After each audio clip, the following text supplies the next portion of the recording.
Hi, my name is Sarah Klein of Whole Health Lab. I'm an integrative nutritionist, health coach, and yoga teacher, and I'm here to share with you a couple simple tools and techniques to add to your anxiety toolkit. So yoga is a wonderful practice to support anxiety because what it is doing is toning the nervous system. So we've probably caught wind of vagal tone. And why this is such an exciting topic is because as research is discovering, the stronger the vagus nerve's tone is, the vagal tone, the more the individual has the ability to pull our system from a stressed state to a rest and digest state. And when we are in the rest and digest state, all the wellness systems of the body can work. And this is why the consistency of a mind-body practice is so important when we're talking about anxiety. Because when we have consistency around a yoga, meditation, or mindfulness-based practice, we're training the subconscious to pull back from stress. Now, none of us are getting out of stress. It's unpredictable and unavoidable. So stress is not necessarily the problem. It's our ability to switch from system to system. And when we create a consistent practice, we tone the vagus nerve.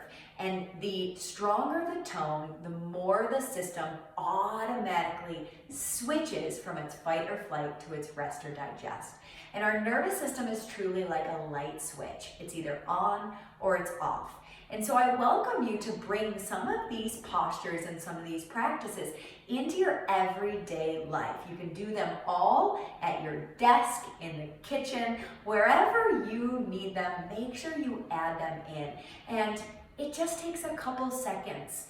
I tell my clients this a lot. It's figuring out where that light switch is where that light switch is. And the more that we turn it on and off, the more we can subconsciously figure it out and flip it off when needed. So your first one is a 3-part breath. Super simple. We're going to start with a 3 count. And as you get more comfortable, you can build up to a 7 count or maybe even a 10 or 15 count. So I want you to close your eyes, relax the muscles of the face, and find a tall spine. Take the shoulders and place them onto the back so the collarbones are long. And we'll begin. With an inhale, we're going to count for 3. 1, 2, 3. And I want you to hold at the top of the breath for 3, 2, 1. Now exhale for 3, 2, 1. Let's do it again. Inhale for 3, 2, 1.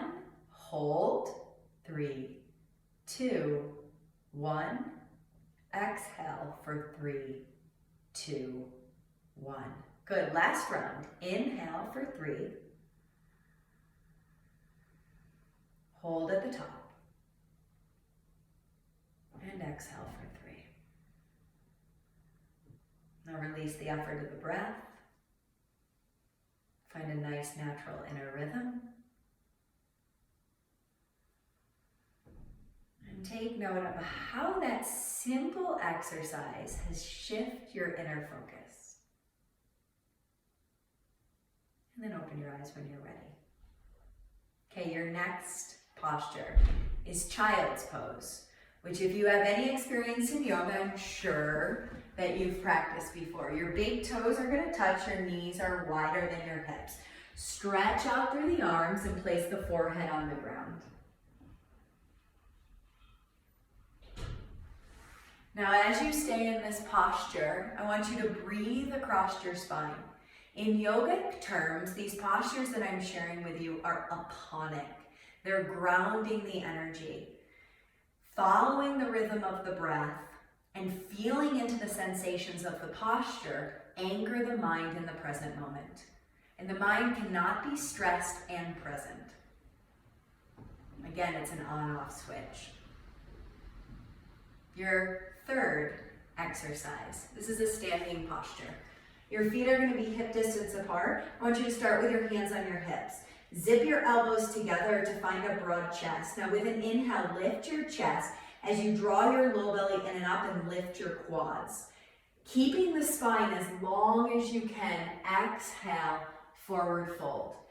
You can grab opposite elbows or you can loop your first two fingers around your big toes. Keep the eyes open to the line of the nose and let the head soften into gravity. Now the most important aspect of these postures is to tie the mind onto the breath. So again, let the breath and the sensations of the posture ground you into the present moment. Next one, Janu Shirshasana A. Your right heel comes into your left inner thigh. The movement of this posture is coming from your side body. So you're gonna roll your side body towards your left quad and fold with a long spine. Let the back of the neck be long and see if you can anchor in through the right sitting bone.